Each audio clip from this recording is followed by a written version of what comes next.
नमस्कार मैत्रिणींनो, मी Jayashree home kitchen मध्ये तुमचं स्वागत आहे। आज आपण बघणार आहोत भगरीचा गोड भात। तर भगरीला वरई सुद्धा म्हणतात। तर आज आपण त्यापासून गोड भात कसा बनवायचा ते बघूया।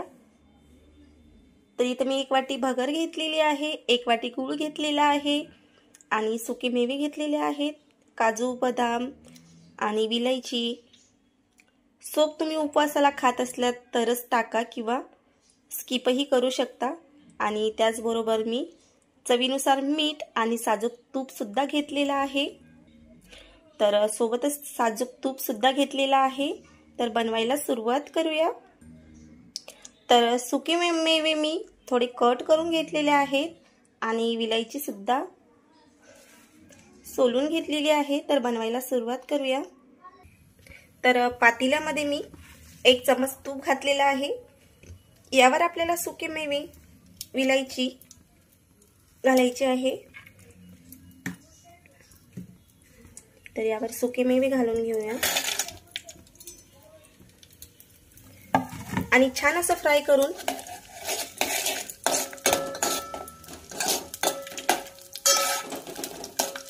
तर सुके मेवे आणि विलायची सोप छान अशी फ्राय झालेली आहे। तर यावर आता आपण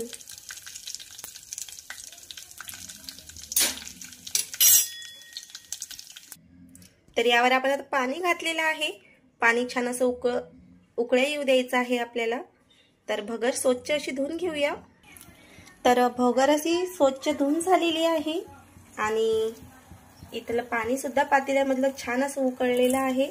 तर यावर आपण भगर घालून घेऊया आणि छान असा मऊ भात शिजून घ्यायचा आहे आपल्याला। आणि हा भात तुम्ही साजूक तुपामध्येच बनवा, चवीला अप्रतिम लागतो। तर छान असा आपण मऊ भात शिजून घेऊया। तर इथं बघू शकता तुम्ही भात आपला छान असा मऊसूत शिजत आलेला आहे। यामध्ये आपल्याला आता चिमूटभर घालायचं आहे मीठ। तर चिमूटभर मी मीठ घालून घेतलेलं आहे। याचबरोबर घालायचं आहे आपल्याला 1 वाटी गूळ आणि खोबऱ्याचे काप केलेले आहेत ते सुद्धा यामध्ये घालायचे आहेत। याने सुद्धा चव अप्रतिम येते। तर हे काप तुम्ही सुरुवातीला सुद्धा घालू शकता आणि छान असं फिरवून घ्यायचं आहे याला। तर छान याला मिक्स करून झालेला आहे।